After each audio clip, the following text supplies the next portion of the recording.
आज का जो टॉपिक है अपना वो पहला रहेगा टेम्परेचर सेंसर। टोटल जितने भी टेम्परेचर सेंसर हैं उनको कैसे चेक करोगे, कैसे नहीं, उनका ही तरीका। अब ये है कि आपको नाम से कभी भी कोई सेंसर नहीं यहाँ पे चेक करने को मिलेगा। काम से करिए चेक, चाहे आपको कितने भी टेम्परेचर सेंसर मिले, सबका तरीका सेम रहेगा। ठीक है। अब यहाँ पे अगर इसकी थ्योरी लिखवाई जाए तो ये दो टाइप के आते हैं। वायर में तो आपको ये दो ही वायर के मिलेंगे, तीन वायर का कोई सेंसर नहीं मिलता टेम्परेचर, सिर्फ दो वायर का ही मिलता है। तीन का मिलेगा तो मैं आपको बता दूंगा तीन में कैसा है क्या।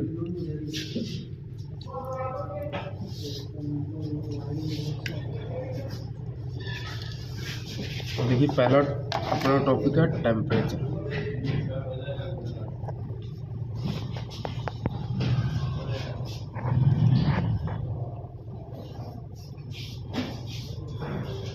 टेम्परेचर सेंसर दो वायर के आपको मिलते हैं।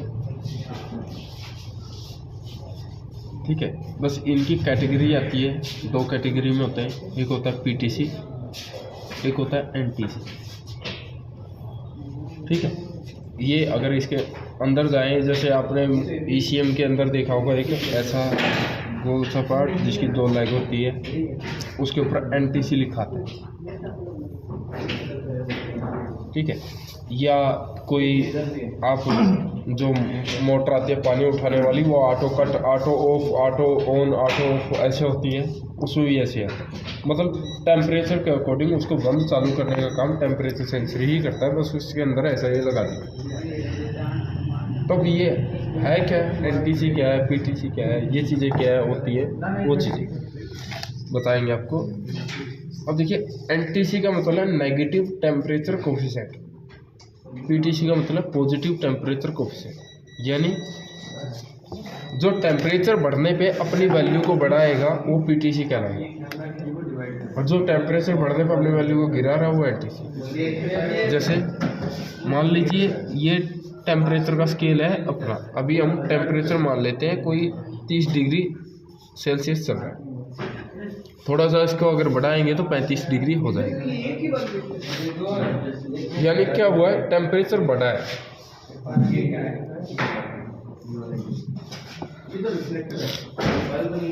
ठीक है, अब जो मैं इस सेंसर के साथ बातचीत करूंगा, मैं बातचीत इस सेंसर से किस चीज़ में कर सकता हूँ, रेजिस्टेंस। यानी ये सेंसर रेजिस्टेंस टाइप सेंसर होता है, जो हमसे जो बातचीत करेगा वो रेजिस्टेंस में करेगा कि हमें क्या बताएगा क्या नहीं, वो चीज़। इसकी वैल्यू आई 3 किलो ओम, और ये टेम्परेचर बढ़ने पे 4 किलो ओम होगी, तो ये कौन सी कैटेगरी में चला गया, क्योंकि दोनों चीज़ें बड़ी है, टेम्परेचर रेजिस्टेंस भी बड़ी है। अब अगर इसके आगे एनटीसी आ जाता है तो एनटीसी ऐसा होता है, टेम्परेचर तो देखिए बढ़ेगा ही, इसका तो काम टेम्परेचर का बढ़ने का ही रखे। अब यहाँ पे आती है रेजिस्टेंस। रेजिस्टेंस थी 3 किलो, यहाँ पे होगी 2 किलो, घट जाए 2 किलो, यहाँ पे कम होगा। तो ये चीज़ें यहाँ, यानी इसने अपनी वैल्यू गिराई है तो ये एनटीसी है, जिसने बढ़ाई है वो पीटीसी। सबसे ज़्यादा जो सेंसर मिलेंगे 80% आपको एनटीसी मिलेंगे, पीटीसी आपको कम मिलते हैं। जो साइलेंसर के ऊपर लग गए वो पीटीसी। ठीक है, अब ये चीज़ें अगर हम यहाँ पे चेक करें, हमें नहीं पता है एनटीसी है पीटीसी है, नाम से अगर इसको चेक करें, देखिए ये है ऑयल टेम्परेचर सेंसर, ये है कूलेंट टेम्परेचर सेंसर, है दोनों सेम दिखते हैं, बस शेप को थोड़ा चेंज कर दो, नाम चेंज हो जाता है, अंदर का मैकेनिज्म सेम ही रहता है। तो आप नाम से नहीं, इसके काम से कीजिए, जिसके नाम के पीछे टेम्परेचर लगा आ जाए ना, वो सेम ऐसे ही चेक होगा, चाहे ऑयल टेम्परेचर हो, चाहे कूलेंट टेम्परेचर हो, चाहे कोई भी हो, सारे एक ही तरीके से चेक होगा। अब इसको चेक करने के लिए हम इसमें दो वायर लगाते हैं और मल्टीमीटर को रजिस्टर।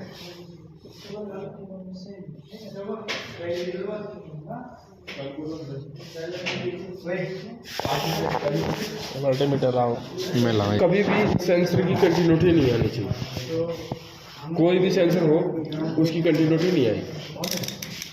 पहले तो हमें कंटिन्यूटी में इसको चेक करना, तो इसकी कंटिन्यूटी नहीं आनी चाहिए।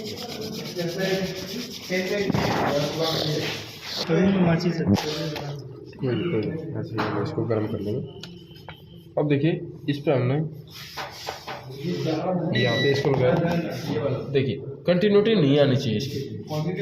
कंटिन्यूटी आएगी तो ख़राब माना जाएगा। इसकी बीप की साउंड नहीं आ रही तो ये ठीक है। बस अभी इसको रजिस्टेंस पे ले, यानी 200 पे अभी तक हमारा काम 200 पे होता हुआ है, तो मैं 200 पे लगा के अब इस पर चेक करता हूँ। देखिए क्या रहा है, OL यानी out of limit 2 kilo ohm पे जाता हूँ।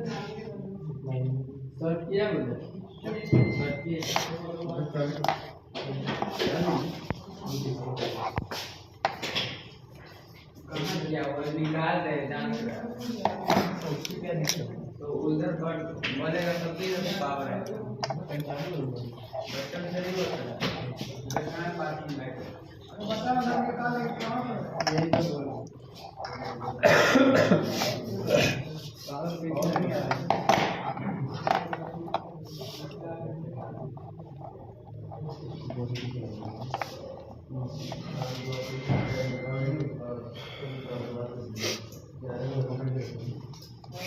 देखिए यह भी क्या रहा है, OL 2 किलो ओम पे भी नहीं चेक हुआ।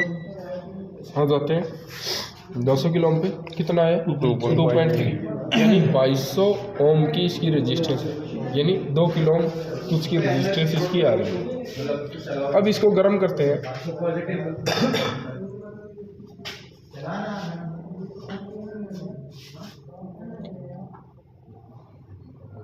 घट रहा है सर, गर्म करने पे कम हो रहा है, तो कौन सी कैटेगरी में चला गया, NTC। ये सेंसर NTC टाइप सेंसर है।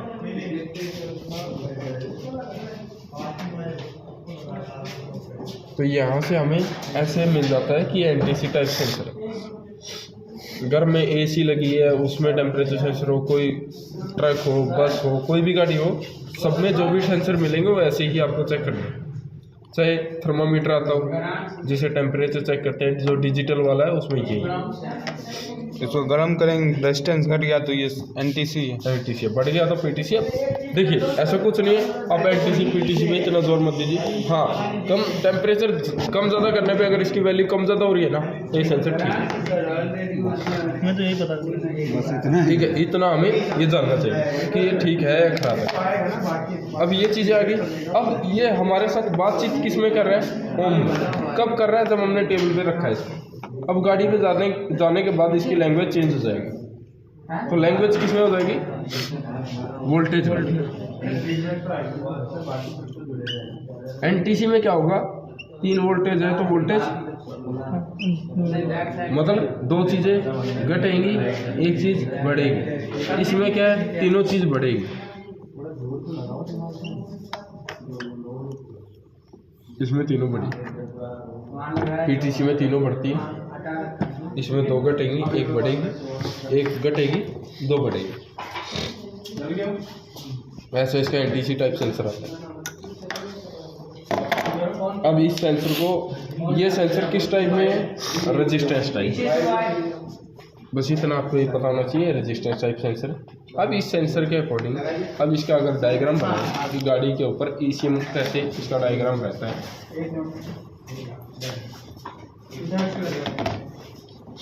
देखिए यहाँ पे है ECM,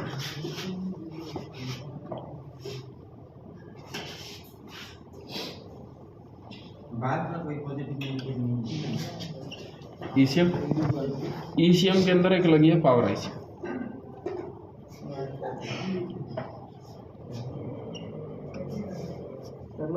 एक लगा है MCU। ऐसे इसका डायग्राम इन दोनों ICU पे जुड़ा रहता है। ठीक है, इसका कोई सिस्टम IC से कोई लेना देना नहीं है, कोई ड्राइवर IC से, इनसे भी कोई लेना देना नहीं। अब सेंसर है हमारा ऐसा, रेजिस्टेंस है। इस सेंसर को एक वायर को क्या मिलता है? नेगेटिव। कहाँ से? बॉडी से। अगर आपको ये ईसीएम से भी बोला जाए ना कि ये ईसीएम से मिलता है, तो ईसीएम को जो नेगेटिव मिलता है वो ऐसे मिलता है। मतलब ईसीएम एक वायर से नेगेटिव लेगा और दूसरी से निकाल देगा। मतलब ईसीएम के अंदर नेगेटिव के अंदर कोई कंपोनेंट होता ही नहीं। तो ये भी कहाँ से मिला है? बॉडी से ही मिला है। बस ये क्या हो गया कि ईसीएम के अंदर चला गया था, तो अभी यहाँ से इसको हटा दिया। पार्किंग की जो वायर जो आगे है वो दिखाया है, मैं भी दिखा दूंगा। हाँ बोलिए।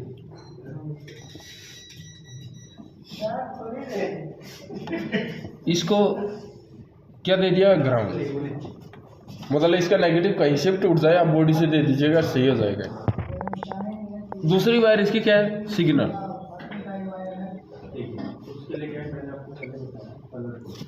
अब पावर आईसी कितनी वोल्टेज आउटपुट करती है? 5 वोल्ट। इसके बीच में एक रेजिस्टेंस आ जाती है, कितने ओम की? कोई 15 किलो ओम की रख लेते हैं फिलहाल। 15 किलो ओम की वायर रखने के बाद अब ये वायर हमारे पास बाहर आई है, तो इसमें वोल्टेज कितनी होगी? रेजिस्टेंस 15 किलो ओम की है, 5 वोल्टेज थी। यहाँ पे कितनी होगी? यहाँ पे भी 5 वोल्टेज आएगी।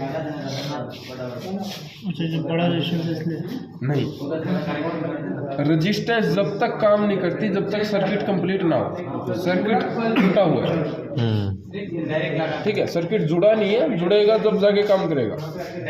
अब आपका ये होगा कि रेजिस्टेंस तो वोल्टेज को कम कर देती है, इसने क्यों नहीं किया? रेजिस्टेंस वोल्टेज को तो कम करती है, साथ में इसका करंट को कम कर देती है। अब इसमें क्या है? करंट नहीं है, इस वायर में करंट नहीं है, इस वायर में वोल्टेज जरूर है। करंट किसे बोलते हैं? एम्पियर को। और वोल्टेज प्रेशर को। प्रेशर है इसके पास, करंट नहीं। करंट क्यों नहीं है? क्योंकि इसके अंदर रेजिस्टेंस आ गई, तो ये वायर स्पार्किंग नहीं कर सकती, पावर ऐसी खराब नहीं हो सकती। अगर इस वायर को आप टच करोगे बॉडी के साथ तो क्या होगा? पावर ऐसी उड़ जाएगी। क्यों उड़ेगी? क्योंकि इसके अंदर करंट है। इसके अंदर क्यों नहीं है? क्योंकि रेजिस्टेंस आ गई। और वोल्टेज तो आपको ऐसे ही दिखेगी, मल्टीमीटर से लगाओगे तो 5 वोल्टेज दिखेगी। अब यहाँ से क्या है, इस वायर के थ्रू इसमें एक और रेजिस्टेंस लगी, जो कि कोई ये भी हम 15 किलो ओम की रख लेते हैं। अब यहाँ पे एमसीयू को कितनी वोल्टेज आ रही है? 5 वोल्टेज, क्योंकि सर्किट कंप्लीट नहीं है तो 5 ही जा रही है। तो एमसीयू के अंदर एक डाटा सेव रखा जाता है, अगर उसको 5 वोल्टेज मिली तो उसको फॉल्ट कोड बनाने हैं सर्किट हाई के। अगर उसको 0 वोल्टेज मिली तो फॉल्ट कोड बनाने लो। तो यहाँ पे अब एमसीयू को क्या पता लग रहा है कि ये सेंसर से हटा हुआ है, यानी ये खुला हुआ है, तो इसको फॉल्ट कोड सर्किट हाई का बनाना है। अब इसमें फॉल्ट कोड कब नहीं बन सकते? 5 और 0 के बीच में वोल्टेज हो तब। अगर 5 और 0 के बीच में वोल्टेज होगी तो यहाँ पे क्या होगा? फॉल्ट कोड नहीं बना सकता है। इसके अंदर डाटा एक ही सेव है कि ये फॉल्ट कोड इस बेस पे बना सकता है। अब आपने इसको इसके साथ जोड़ा, जोड़ते ही इसमें जो वोल्टेज आएगी वो इस रेजिस्टेंस की वजह से सर्किट कंप्लीट होते ही इसमें 0 और 5 के बीच में आ जाएगी, कोई 3 वोल्टेज लिख देते। अब इसका फॉल्ट कोड नहीं आएगा। कोई 1 वोल्टेज लिख दीजिए, 2 लिख दीजिए, 2.2 लिख दीजिए, कोई भी वोल्टेज लिख दीजिए, इसमें फॉल्ट कोड नहीं आ सकते। 0 और 5 पे ही फॉल्ट कोड आते हैं, ठीक है। तो इसको सेंसर को पता, एमसीयू को पता इस 5 वोल्टेज से पता लगता है। मान लीजिए आप ये सोच रहे हो ये 5 वोल्टेज तो कोई काम की नहीं है, ये आप यहाँ से तोड़ दीजिए। ग्राउंड में कितनी वोल्टेज होती है? 0। तो सिग्नल कितनी वोल्टेज का देगा? 0 का ही देगा। वायर टूट गई नहीं पता लगेगा ऐसे इसको। ही बोल दिया कि वो टेस्ट लाइट था, तो उसके लिए ठीक है, तो पता लगाने के लिए क्या करना पड़ता है, उस वायर में एक 5 वोल्टेज ऐसे छोड़ी जाती है। इस वोल्टेज को क्या बोला जाता है, जो 5 वोल्टेज दिखती है इस वोल्टेज को क्या बोला जाता है, जिसमें रेजिस्टेंस आ जाए, इसको बोला जाता है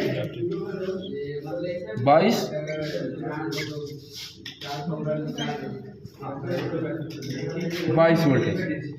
ये वाली 22 नहीं, ये वाली 22। ठीक है, तो इस वोल्टेज के अकॉर्डिंग इसको ये भी पता लग जाता है वायर टूटी है, इसको ये भी पता लग जाता है वायर शॉर्ट है। अगर ये वायर बॉडी के साथ शॉर्ट हो जाए तो इस वायर में कितनी वोल्टेज हो जाएगी, तो फॉल्ट कोड कौन सा आएगा, लो सर्किट लो, ऐसे इसके फॉल्ट कोड। अब आपको ऐसा ये मिल रहा है, अब आपको क्या करना है, यहाँ पे ये सेंसर आपको मिल नहीं रहा मार्केट में, आपको कहीं भी ये सेंसर नहीं मिल रहा, सेंसर खराब हो गया इसका, और आपको ये है कि इसको बाईपास करना है, तो आप इसको बाईपास कर सकते हो आसानी से। यहाँ पे 85, 86 नंबर रिले लगा दीजिए। रिले के अंदर क्या है, रेजिस्टेंस ही तो है, इसको ये थोड़ी पता है रिले लगी है, इसको तो ये लगा है सेंसर लगा ये फॉल्ट कोड नहीं देगा। या आपके पास कलर वाली रेजिस्टेंस है, कलर वाली रेजिस्टेंस यहाँ पे लगा दीजिए, कोई भी वायर कहीं भी लगा दीजिए कलर वाली रेजिस्टेंस की, 1 किलो ओम की आपके पास रेजिस्टेंस होनी चाहिए, ये बाईपास हो जाएगा। ऐसे आप इसको बाईपास कर सकते हैं। किसको करना है किसको नहीं करना वो भी ध्यान रखिए। अगर आपके अकॉर्डिंग आप बाईपास करना चाहो, फॉल्ट कोड हटाना चाहो, तो आप टोटल 100% सेंसरों के फॉल्ट कोड हटा सकते हैं। जितने भी सेंसर टेम्परेचर के सबके फॉल्ट कोड हटा सकते हैं। फिर एक्सपीरियंस के अकॉर्डिंग अगर आपको किसको नहीं बाईपास करना चाहिए, आपको ECT सेंसर को कभी बाईपास नहीं करना चाहिए, इंजन कूलेंट टेम्परेचर सेंसर को। तो उससे बड़ा बल्ब ठीक है, कभी इस सेंसर को बाईपास नहीं करना चाहिए। रीजन, अगर आपने ये सेंसर ही बाईपास कर दिया, इंजन का जो कूलेंट है वो 80 डिग्री टेम्परेचर पे गर्म है या 90 पे गर्म है या 100 पे जा रखा है, इसको नहीं पता लगेगा ECM को। ECM को पता नहीं लगेगा तो ECM किसको नहीं चलाएगा, रेडिएटर फैन को नहीं चलाएगा, तो गाड़ी चीज मार जाएगी। सर वो तो कूलेंट ही, तो जैसे कूलेंट वाला टेम्परेचर सेंसर ये आपको मिला नहीं मार्केट में, और आप सोचोगे इसको भी बाईपास कर देते हैं, इसका फॉल्ट कोड हटा देते हैं, आपने इसका फॉल्ट कोड हटा दिया, इंजन चीज मार।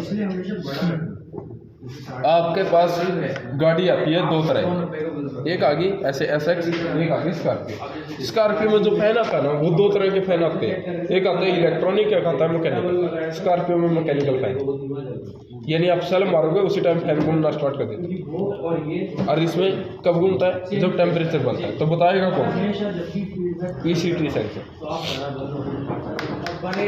इंजन कूलेंट टेम्परेचर सेंसर, ये बताएगा। सर टोटल टेम्परेचर सेंसर कितने हैं? सर टोटल सेंसर अगर देखा जाए तो ये टोटल जो EV की गाड़ी है ना उसमें सबसे ज़्यादा सेंसर मिलेगा वो टेम्परेचर ही मिलेगा। EV पोजीशन प्रेशर नहीं मिलती, टेम्परेचर पे ही काम होता है। हर एक बैटरी के पैक के बीच में सेंसर मिलेगा, कूलेंट का अलग मिलेगा, हवा का अलग मिलेगा, तो लगभग मिला के अगर टोटल जोड़ा जाए तो लगभग 20-25 सेंसर मिल जाएंगे आपको। ये टेम्परेचर सबसे ज़्यादा जो सेंसर मिलते हैं वो टेम्परेचर के ही मिलते हैं। और ये हमारे सब गाड़ी में, इन गाड़ियों में तो नॉर्मल मिला के कोई 7, 5, 6 ऐसे सेंसर मिलते हैं, कोई 7 सेंसर मिल सकते हैं। कूलेंट हो गया, ये हो गया, कूलेंट हो गया, एयर का हो गया, एग्जॉस्ट गैस का हो गया, आपका एम्बिएंट एयर टेम्परेचर हो गया, अंदर का कैबिन टेम्परेचर हो गया, जो AC वाला टेम्परेचर, तो ऐसे मिला के ये है सिर्फ। एक हो गया फ्यूल टेम्परेचर सेंसर हो गया, तो ये चीज़ है।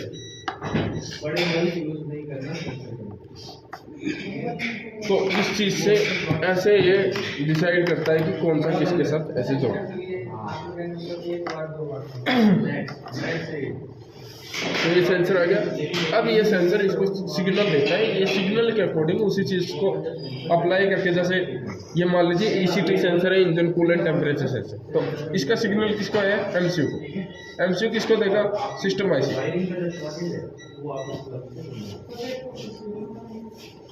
सिस्टम आईसी किसको देगी? रिले को, जो बाहर रिले होगी। रिले किसको देगी? फैन को। तो रेडिएटर फैन है अच्छा तो वोल्टेज बायस वोल्टेज 22 वोल्टेज इसे बोला जाता है, ये वाली जिसमें आपको वोल्टेज दिखे, जो वोल्टेज आपके कोई काम की नहीं है, जिस पर कोई लाइट नहीं जलती और उसमें वोल्टेज दिख रही है ना, 22 वोल्टेज। जैसे फीडबैक था, सेम उसी बेस पे फीडबैक है ईसीएम, यानी ईसीएम इस वायर पे टूटने के बाद इस वायर पे फीडबैक। तो रेफरेंस वोल्टेज रेफरेंस वोल्टेज इसे बोला जाता है, जो डायरेक्ट पावर आईसी से आए, जो डायरेक्ट 5 दिखे, ठीक है, कुछ ना हो, बीच में कुछ ना हो, जो जिसके अंदर करंट हो, जिसके अंदर रेजिस्टेंस आ गई, उसको 22 वोल्टेज ही बोला जाता है। मतलब हमारा रेजिस्टेंस से पहले तक यहाँ रेफरेंस है। तो यहाँ तो आपका क्या हुआ है? सिग्नल भी हुआ ना। तो ये चीज़ें अब मैं आपको 22 वोल्टेज बताता हूँ।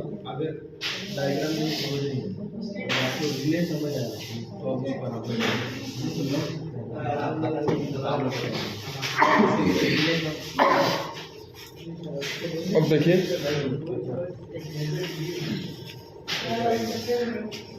यहाँ पे है 22 वोल्ट, 1.5 से लेकर 9.5 तक 22 वोल्टेज हो सकती है।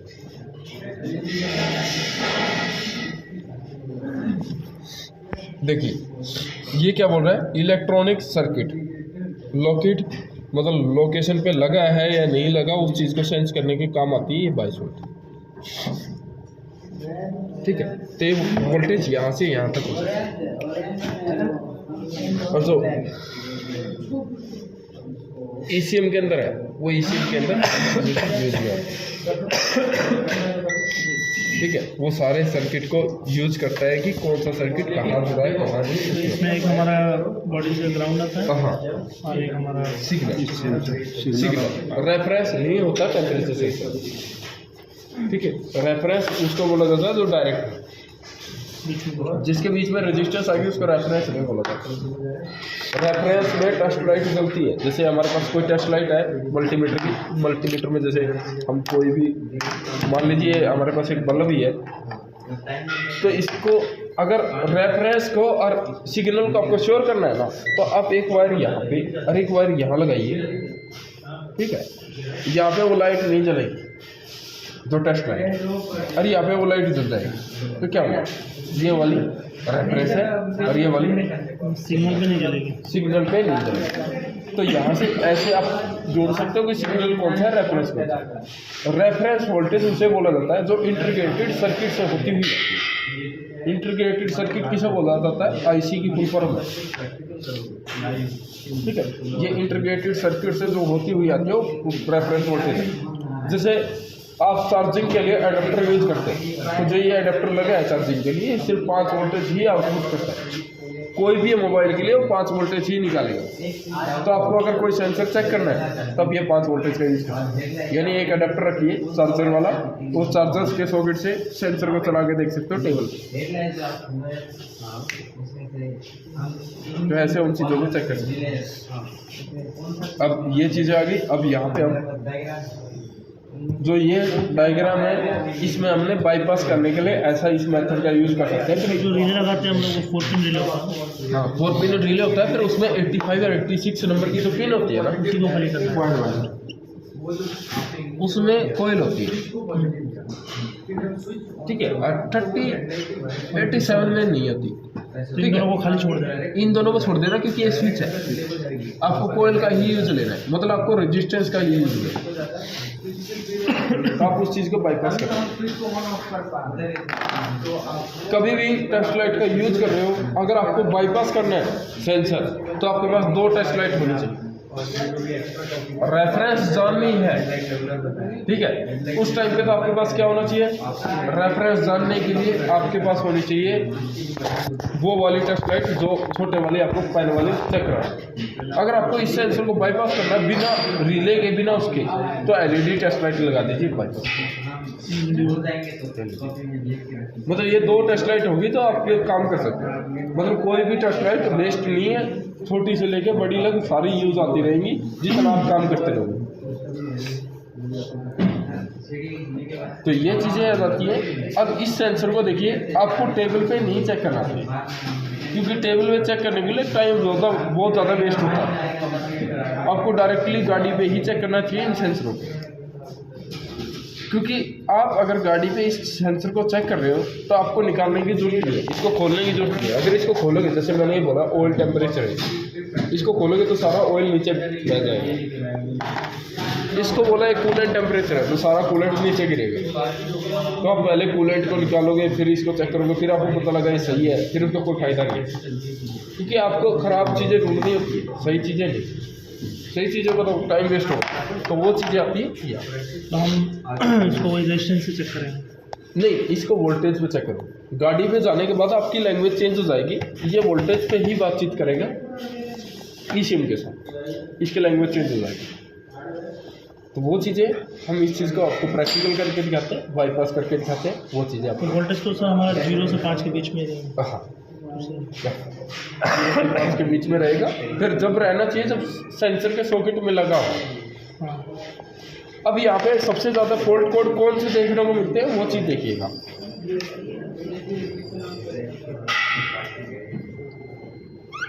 देखिए ये सेंसर है, इसमें इतनी वोल्टेज आ रही है, 5 वोल्टेज नहीं है ना 0। अब ये सेंसर का सॉकेट आप निकाल दो, फॉल्ट कोड कौन सा आएगा?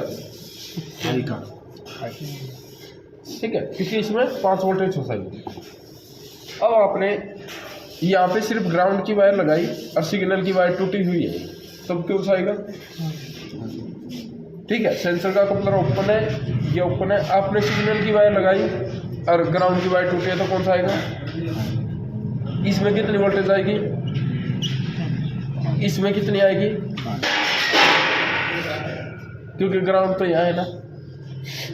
जब दोनों वायरों में 5-5 वोल्टेज आए तो समझ पाना है कि इसका ग्राउंड टूटा हुआ है।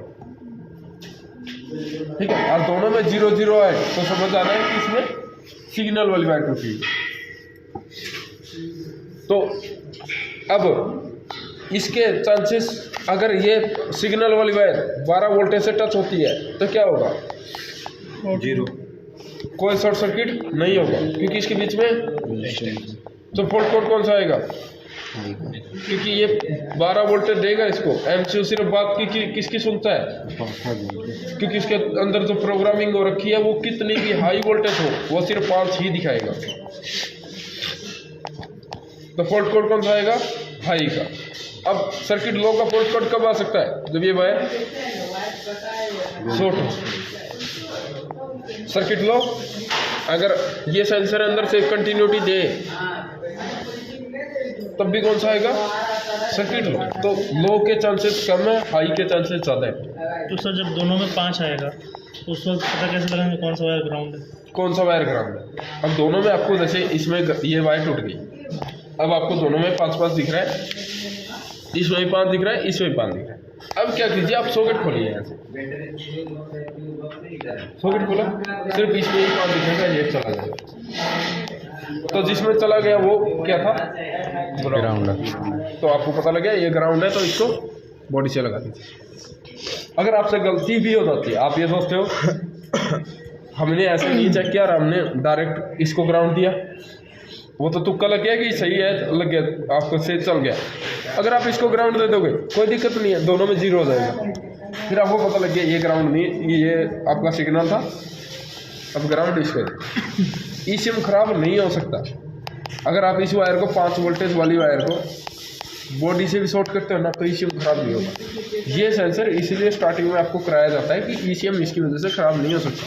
तो सिग्नल की वायर हमारी मतलब कहीं भी शॉर्ट हो जाए या 12 वोल्ट भी आ जाए हाँ, तो वो खराब नहीं होगा। नहीं होगी, क्योंकि उसके बीच में रेजिस्टेंस आती है। मतलब कि उस वायर में हम ये बोल सकते हैं उस वायर में करंट होता ही नहीं है, बिना करंट के वो शॉर्ट सर्किट नहीं कर सकते। तो हमारा रेफरेंस वोल्टेज में ही प्रॉब्लम है। हाँ, जैसे रेफरेंस है, डायरेक्ट है, इसको अगर आप शॉर्ट करोगे ना तब भी मैं ये नहीं बोल सकता ये खराब हो जाएगा। पावर ऐसी, मतलब मैंने इसको 3-4 दिन लगे ऐसे छोड़ा हुआ है 5 वोल्टेज को शॉर्ट करके। आप चार्जर लीजिए, चार्जर की 5 वोल्टेज को और ग्राउंड को शॉर्ट कर दीजिए, शॉर्ट करके रख लीजिए, 2 दिन 3 दिन ऐसे ही चलता रहने दीजिए, वो ख़राब होता ही नहीं है। खोल के देखो फिर भी चल जाएगी। बहुत नहीं होता है ग्राउंड। मैंने एक ग्राउंड के साथ कोट किया हुआ है, चार्जर का मतलब दोनों का एक साथ जोड़ने छोड़ दिया हुआ है। नहीं हो कोट नहीं होता सर। मैं आपको गाड़ी में प्रैक्टिकल करके दिखाऊंगा। बस ये होता है इंजन चेक लाइट ऑन हो जाती है, यानी इंजन चेक लाइट ऑन हो जाएगी, उससे आपको ये सिंबल दिखेगा कि हाँ ये सिंबल आ रहा है। सभी सेंसरों की, जितने सेंसरों पे ये 5 वोल्टेज आ रही थी ना, सबकी भाग जाएगी। जैसे मान लीजिए शेयरिंग करता है, आपने देखा होगा इसमें से 5 वोल्टेज कितनी पिनों से निकलती है, कोई 2 या 3 पिनों से निकलती है। और बाहर सेंसर कितने हैं, कोई 10 या 12 सेंसर है। तो ये कैसे, ये ऐसे शेयरिंग है। जैसे ये जाएगा APP1 को, ये जाएगा इसको रेल को, ये जाएगा आपका बूस्ट को, ये जाएगा मैप को। तो ऐसे ही सेंसर थे। अगर ये वायर एक शॉर्ट हो गई ना, तो इन सभी सेंसरों की सप्लाई बंद हो जाएगी। ये पावर ऐसी सप्लाई से जाना बंद कर देता है। इस वायर में 0 हो गया, तो इसके सर्किट यहाँ तक 0 कर देगा। शॉर्ट नहीं होता, मतलब कि हमने ज़्यादातर देखा है शॉर्ट नहीं होता। हाँ, 1-2 ECM की नहीं बोल सकते जिसमें ये कंपोनेंट कोई लोकल कंपोनेंट लगे या कोई कंपोनेंट लो क्वालिटी के लगे हैं ना, तो उनमें हो सकता है कि शॉर्ट सर्किट हो गया, खराब हो जाए। वैसे हमने चार्जर को भी देखा है, इसको भी देखा है, नहीं होता है। तो ये चीज़ें इतनी घबराने की चीज़ नहीं है। आपसे कभी भी सेंसर चेक करते वक्त ECM खराब नहीं हो सकता, कोई भी सेंसर। हाँ, आप कहीं वालों पे जा रहे हो, आपको पता है कि इंजेक्टर चेक करना है, ईजीआर वाल चेक करना है, या कोई मीटरिंग वाल चेक करना है, या कोई भी चीज़ आ गई जिसमें वाल एक्चुएटर सोलेनॉइड का नाम आ गया, वहाँ पे आप शॉर्ट सर्किट कीजिए, ECM हो जाएगा। आपके पास जब भी ECM आता है तो सिर्फ इंजेक्टर सेक्शन से ही आता है खराब होता है। ज़्यादा चांसेस इंजेक्टर सेक्शन के आते हैं। अगर पेट्रोल है तो उसमें स्पार्क प्लग की इग्निशन कॉइल के सेक्शन से आता है। तो रीजन क्या है, उसको चेक करते वक्त, जैसे मेरे पास जैसे इंजेक्टर सेक्शन है और उसको चलाती है ड्राइवर IC चला रही है उसको। अब ड्राइवर IC का MCU कमांड दे रहा है, अगर यहाँ पे आ गया, अब मैं क्या करूँ, इनको शॉर्ट कर दूँ, ऐसे शॉर्ट कर दिया। अब यहाँ पे जो वोल्टेज थी ना वो VL थी, इसमें करंट भी हाई था, ये सीधा शॉर्ट सर्किट हो गए। ड्राइवर IC, मॉसफेट, रेजिस्टेंस, इनको खराब कर दिया। तो ज़्यादा चांसेस इस साइड के आएंगे। सिग्नल साइड में आपके पास कभी चांसेस नहीं बनता ECM आने में, ज़्यादा चांसेस नहीं है सिग्नल साइड। आ भी गया आपके पास, किसी को 5 वोल्टेज नहीं आएगा, और आपको ये है कि 5 वोल्टेज एक लाइन को नहीं आ रही, दूसरी को आ रही है, शेयरिंग कर सकते। या आपके पास चार्जर हो, चार्जर से दे सकते। आपके पास चार्जर भी नहीं हो, आप ये सोचते हो 240 वोल्टेज से आप 12 वोल्टेज की गाड़ी में कैसे लगा के रखें हमेशा। तो आपको एक IC मिलती है 7805 रेगुलेटर IC। इस डिजिट का मतलब है कि ये 5 वोल्टेज निकाल के देगी। 9 वोल्टेज देगी।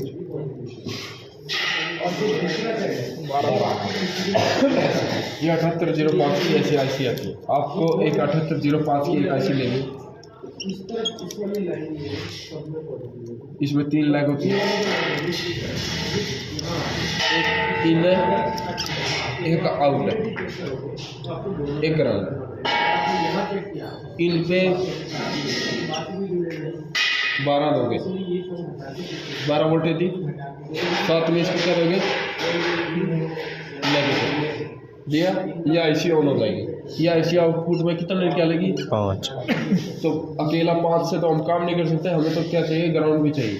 तो ग्राउंड सबका क्या होता है, 0 होता है, यानी 12 वोल्टेज की बैटरी का भी 0 होता है, 24 वोल्टेज की बैटरी का भी 0 होता है, 72 वोल्टेज की बैटरी का 0 होता है। तो आप वही ग्राउंड इसमें यूज कर सकते हैं। तो ऐसे ही है, आप ये IC लगा के आप छोड़ सकते हो, जिस सेंसर को नहीं मिल रहा, सेंसर को 220 वोल्ट रहेगा, 220 वोल्टेज रहेगा, तो वहाँ पे आपको डायोड, कैपेसिटर, ट्रांसफार्मर ये लगाना पड़ेगा, तो उसको वो कन्वर्ट कर लेंगे। मेरे पास एक है सर, PCB रखा हाँ वो रेगुलेटर टाइप का ही है, वो रेगुलेट करते हैं तो जितना चाहिए उतना मान शो करता है। हाँ, तो वो चीज़ यूज ले सकते हो। अभी तो ये रेगुलेटर फुट एंड जो डिफरेंस आने लगे। चाहिए 11 चाहिए 12 जितना चाहिए उतना पे सेट करके उसको यूज़ कर सकते हैं, मोबाइल में चार्ज कर सकते हैं। तो ये चीज़ें बिना इसी का यूज़ कर सकते हैं। तो ये चीज़ें आपकी हैं। ये सेंसर आप कभी भी जैसे आपसे शॉर्ट हो जाए ग्राउंड के साथ तो कोई दिक्कत नहीं है, कभी भी ECM खराब नहीं होगा। ध्यान रख। ठीक है, तो ये चीज़ें मतलब टेम्परेचर सेंसर एक ऐसा सेंसर जिसको कैसे भी यूज़ कर लीजिए, शॉर्ट कर लीजिए, कोई दिक्कत नहीं है। इसको बाईपास कर लीजिए, कोई दिक्कत नहीं है। कैसे भी आप यूज़ कीजिए, इसको ऐसे यूज़ हो जाएगा। टेबल में चेक करना टेबल में कर लीजिए, गाड़ी में चेक करना गाड़ी में, हर तरीके से चेक हो सकता है। हम इस चीज़ को हम प्रैक्टिकल करके दिखाते हैं कैसे चेक होता है, कैसे नहीं होता है। रेजिस्टेंस टाइप जो भी सेंसर है हम उसका जो रेजिस्टेंस टाइप सेंसर यही आता है। अब आपको मैंने ये बोला ये सेंसर 2 वायर का ही आता है। अब आपको हुंडई और किया की गाड़ियाँ हैं, यानी हुंडई और किया है ना, वो एक ही कंपनी है। ठीक है, तो हुंडई और किया में जो सेंसर आते हैं वो 3 वायर के आने लगते हैं। कौन सा? ECT, engine coolant temperature sensor 3 wire का आता है। अब इस सेंसर का काम क्या है कि 3 वायर का सेंसर आ गया और हम तो अभी तक ये 2 का ही बोल रहे थे।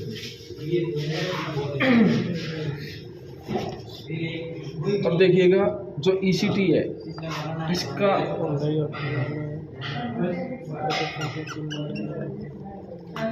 ECT सेंसर का पहले तो एक नॉर्मल सी गाड़ी में मतलब समझते हैं क्या काम करता है।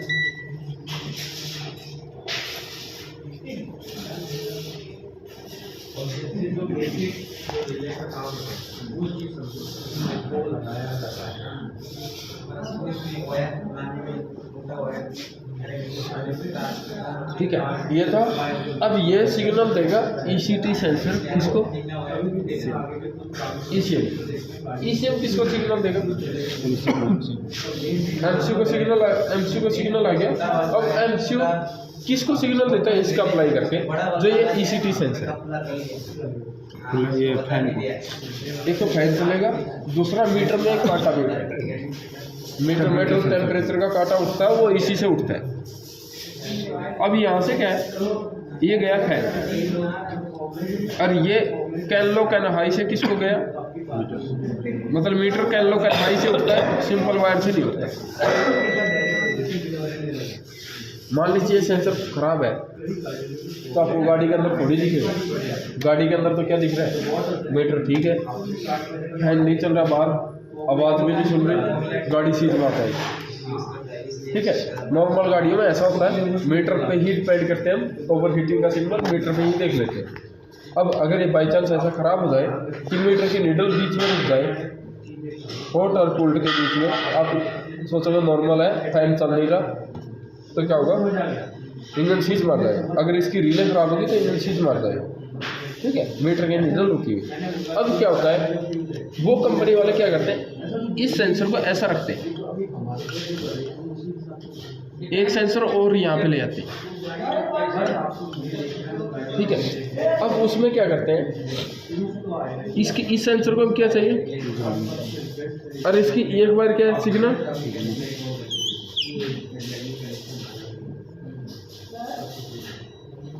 डायरेक्ट मीटर को दे देते हैं। यानी यहाँ पे क्या हुआ, अगर ये सेंसर खराब भी हो गया ना इसका, ये सेंसर आपको इंडिकेट कर सकता है कि ये नीडल को हॉट पे ले जाता है, तो आपको क्या होगा कि गाड़ी ओवरहीट हो रही है। उस चीज़ से आपको ये चीज़ पता लग सकती है। 2 सेंसर लगा। हाँ, और वो 2 सेंसर लगे होते हैं। तो मैंने बोला कि 3 वायर का आता है हुंडई एयर किया में, तो कैसे आता है? वो दोनों कॉमन, ये दोनों कॉमन करते हैं। पहले आप ट्रक देखते थे, बस देखते थे, बस में तो ECM भी नहीं, पुरानी गाड़ियों में नहीं था, और 100 मीटर का कांटा फिर भी उठता था। ठीक है, उनमें क्या था, ये जो सेंसर है ना, ये बॉडी दिखती है, इस बॉडी को नेगेटिव मिला रहता था। ठीक है, अब इसमें सिर्फ एक ही वायर लगती थी और वो एक वायर मीटर पे जाके लग जाती है। मतलब कोई ये बोल देता था एक वायर का सेंसर आता था, एक का नहीं था, वो भी 2 वायर का था। फिर उसमें ऐसा होता था डायरेक्ट जाके मीटर को उठाते। यानी होंडा या किया में मीटर मैनुअली ही है, यानी ईसीएम का कोई रोल नहीं है। ईसीएम अगर खराब भी हो गया और गाड़ी चल रही है, इंजन ओवरहीट होगा तो मीटर उठ जाएगा। हमारा सेंसर एक ही रहेगा, उसके अंदर दो हाँ, मतलब सेंसर देखिए, इसके ऊपर कवरिंग ऐसी कर दी, उसके अंदर सेंसर दो है लगा दिए, और उसमें 3 वायर है। तीन ऐसे ये चीज़, मतलब सेंसर 2 ही वायर का आएगा। अगर 2 सेंसर एक साथ लगाते हैं तो 3 वायर का बन जाएगा। हमें पता भी नहीं चलेगा कि ये सेंसर हमारा ख़राब हो गया, तो आपको ओवरहीटिंग का सिंबल आ गया। ठीक है, नहीं ये तो चलेगा ना सर, तो मीटर चल रहा है तो फैन तो नहीं चल रहा है, नहीं चलेगा तो ओवरहीट तो होगी ना गाड़ी। तो ये चीज़ है, यहाँ पे ऐसे ओवरहीटिंग के सिंबल यहाँ पे आ जाएंगे। तब हमें क्या करना है, यहाँ पे जो सेंसर है, पहले तो इस सेंसर को चेक करते हैं, मीटर को उठा के देखते हैं मीटर कैसे उठता है कैसे नहीं। जिससे महिंद्रा में एक खासियत है, अगर ये सेंसर खराब होगा ना तो गाड़ी स्टार्ट होने के बाद कुछ सेकंड चलेगी, बंद हो जाएगी। ठीक है, और आपके पास ये सेंसर है ही नहीं है, मार्केट में नहीं मिल रहा, तो आप इस महिंद्रा में बाईपास कर सकते हैं। इस गाड़ी में वो दिक्कत नहीं आएगी जो और गाड़ी में आती है। क्यों नहीं आएगी? क्योंकि इसमें जो फैन है वो कौन सा है, मैकेनिकल है, इसका तो फैन हमेशा चल ही रहा है, तो वो चीज़ें इसको बाईपास करते हैं। फैन तो 2 मोड पे चलता है ना, एक लो एक हाई पे। इसका ऐसा नहीं है, इसका डायरेक्ट जितना इंजन घूमता है उतना इसका फैन है, इंजन के साथ इंजन के साथ है, बेल्ट नहीं है। तो इन चीज़ों में आप बाईपास कर सकते हो, जिसमें इलेक्ट्रॉनिक आता है उसमें नहीं कर सकते। अब जो फैन चलता है वो कितने डिग्री पे चलता है? वो 98 डिग्री पे फैन चलता है।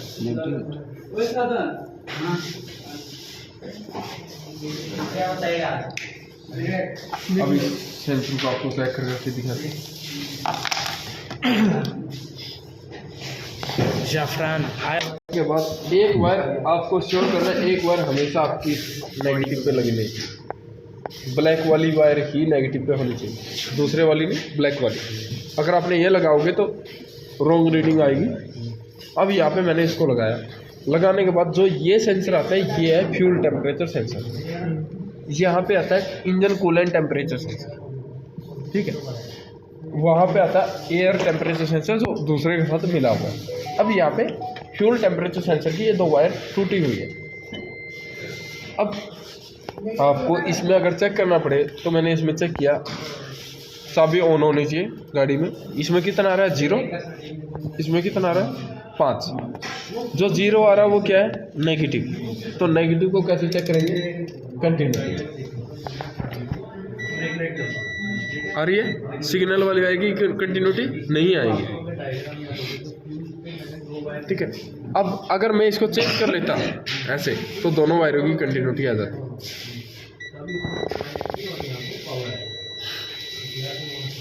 तो इसलिए आपको ये वायर लगानी पड़ती है, ठीक है। इसी में एक्यूरेट वैल्यू आती है। ये चीज़ हो गई। अब यहाँ पे जो सिग्नल है, सिग्नल में कितना आ रहा है? 5। तो इसका फॉल्ट कोड सर्किट हाई या कोई भी फॉल्ट कोड बना होगा। अब इस फॉल्ट कोड का अगर बाईपास करना है तो देखिए, पहले तो मैं आपको दिखा दूँ कि ये रियल पॉजिटिव नहीं है, मतलब जो 5 वोल्टेज दिखता है वो रियल नहीं है, वो फेक है।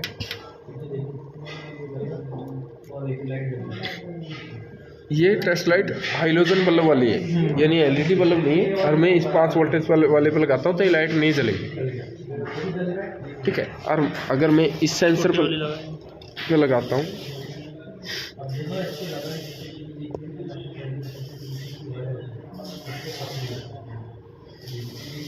देखिए, इसमें हल्की सी लाइट जल रही है ना, यानी ये 5 वोल्टेज रियल है, ठीक है। और ये वाली फेक है जो दूसरी थी। तो हम इससे रियल और फेक जानने के लिए इस लाइट का यूज़ करते हैं, यानी हाइलोजन बल्ब का।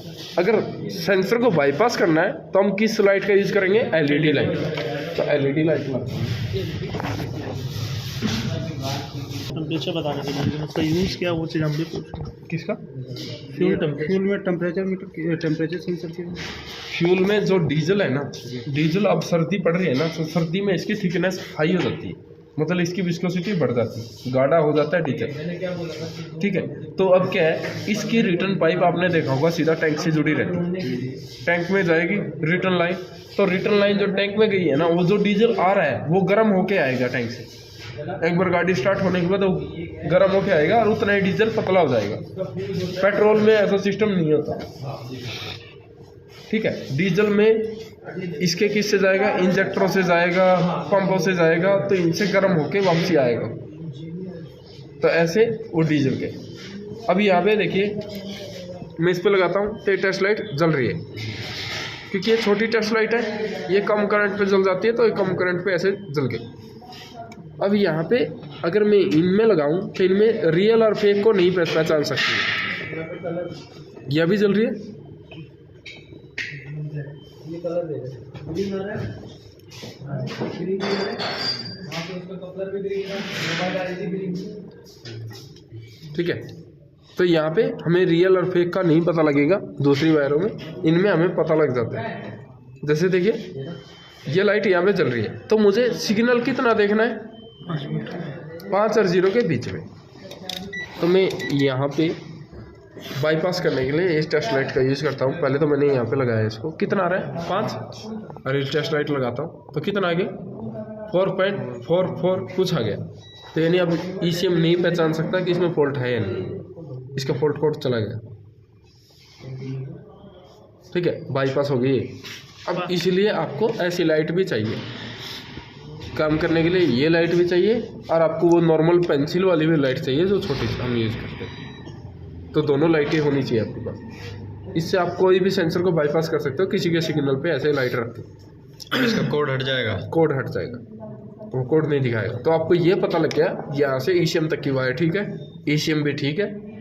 ठीक है, तो ये चीज़ें आपको पता लग जाएगी, तो आप इन सेंसरों को ऐसे बाईपास कर सकते हैं। तो क्या हो यहाँ पे जो कवर अब यहाँ पे हमें ये सेंसर चेक करना है कि ठीक है खराब है। बैक साइड पे लिखा नहीं है, तो आप ऐसे जब आपको मैंने जो दिया है उसमें क्या नहीं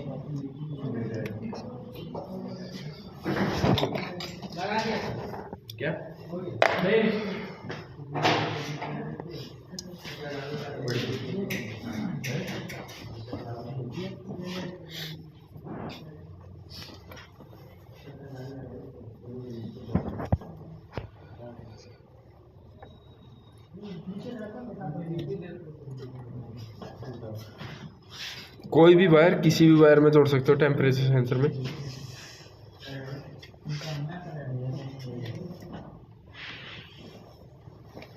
अब देखिए ऐसे लग गया। अब मैं इसमें अगर सिग्नल चेक करूं तो देखिए ये तो 0 है, ग्राउंड वायर में पहले भी 0 था, अभी भी 0 है। सिग्नल पहले 5 था, अब देखिएगा क्या हो गया 3.339, यानी ये सेंसर ठीक है। मान लीजिए इसमें ग्राउंड की वायर टूट जाए, ये ग्राउंड की वायर टूट गई, तो इस वायर में कितना है 5 आएगा इसमें।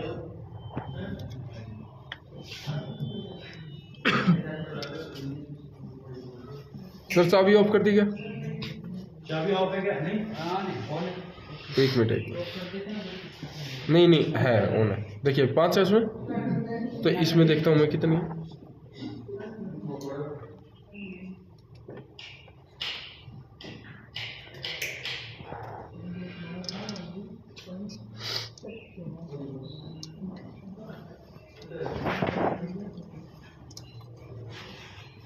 देखिए इसमें भी 5 है।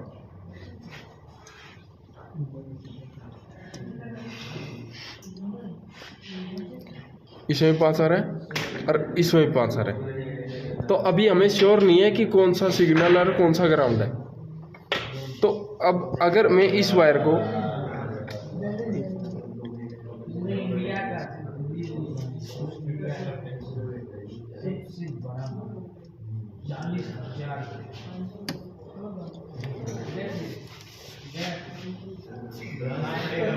व्यू नहीं पा रहा।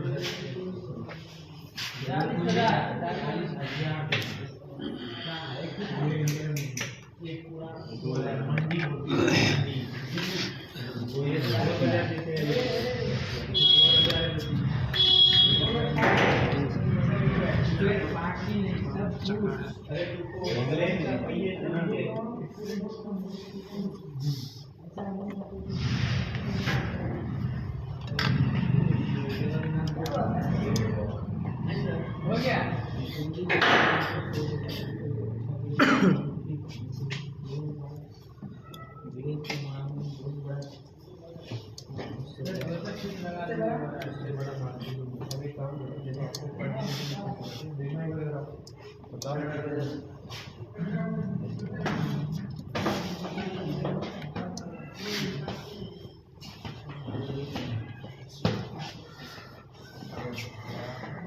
अब देखिए इस वायर में 5 वोल्टेज और इस वायर में भी 5 वोल्ट, दोनों में 5 वोल्ट है। अगर मैं इसको ग्राउंड से लगाता हूँ, यानी बॉडी से मैंने इसको लगाया और यहाँ पे चेक किया सिग्नल पे, तो सिग्नल पे कितना है 3.38, यानी यही वाली वायर ग्राउंड की थी। अगर मैं गलती से इस वायर को ग्राउंड से लगाता, जैसे ये वाली ग्राउंड है, इस वाली को मैं इससे लगाता और इस पे चेक करता, तो इस पे क्या थी 0 आती। तो मुझे क्या पता लगा कि मैंने गलत वायर को लगा दिया, जबकि ये वाली वायर ग्राउंड थी। तो यानी ऐसा कुछ नहीं है, आप कोई भी वायर को लगा के देखिए, अगर दोनों में 0 होती है फिर तो आपने रॉन्ग लगा दिया। अगर आपने इसको लगाया, एक में 0 होगी और एक में 5 और 0 के बीच में होगी वोल्टेज, तो सही लगती है वायर। तो ऐसे आप इसमें बदल के भी लगा सकते हो। अकेली ग्राउंड की वायर टूटेगी तो 5 वोल्टेज दोनों वायर में आ जाएगा। अगर रेफरेंस की अकेली सिग्नल की वायर टूटेगी तो एक वायर में 5 होगी। तो ऐसे आप इसको चेक कर सकते हो। अब यहाँ पे वही चीज़ यहाँ पे लागू होती है। यहाँ पे इसका टेम्परेचर सेंसर आ जाता है, इंजन कूलेंट टेम्परेचर सेंसर, तो वो भी ऐसे ही आप इसको चेक कर सकते हो। मतलब टोटल टेम्परेचर सेंसर ऐसे चेक हो जाएंगे। अगर आपको यहाँ पे रिले लगानी है, जैसे हमने यहाँ पे रिले लगानी है, हमारे पास सेंसर नहीं है, एक तो काम कर रहे थे, एक से हो जाएगा। 85-86 पे लगा। हाँ, तो 85-86 पे आपको लगाना है। तो यहाँ पे हमारे पास जो रिले है, तो रिले में देखिए ये 85-86 है। तो पहले मैं रेजिस्टेंस ही चेक कर लेता हूँ।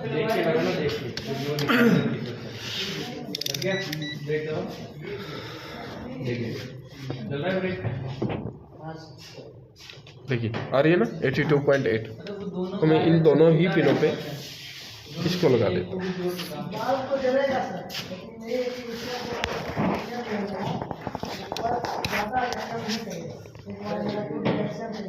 अब देखिए कितना है 4 पॉइंट।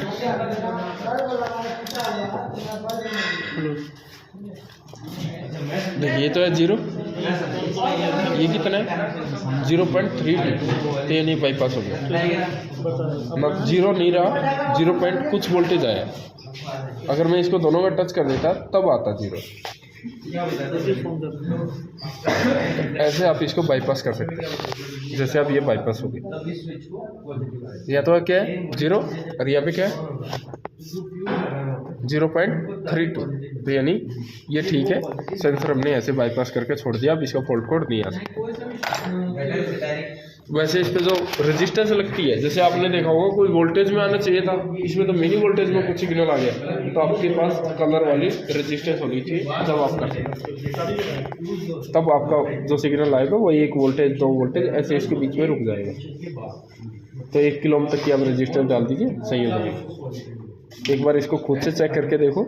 ये सेंसर को, इस सेंसर को चेक करना है, इस सेंसर को चेक करके देखो। इस सेंसर की ये दोनों वायर है, ये एक वायर तो ये रही उस सेंसर की, और एक वायर ये ग्राउंड।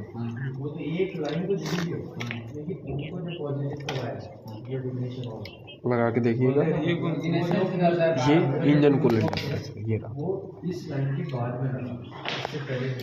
अब पहले इस सेंसर को चेक करके देखिए। अब देखिए इस सेंसर को आपको जो चेक करना है वो ऐसे चेक करने का कोई फ़ायदा ही नहीं है। बस एक चीज़ चेक कर सकते हो, कंटिन्यूटी।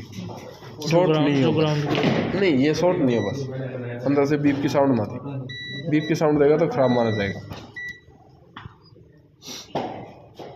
रेगुलर वेव देगा तो, हाँ रेगुलर वेव देगा। जैसे ये है, ये सेंसर है। अभी इस सेंसर पे अगर मैं यहाँ पे और यहाँ पे लगाता हूँ, बीप दे रहा है, हाँ ये सेंसर खराब है।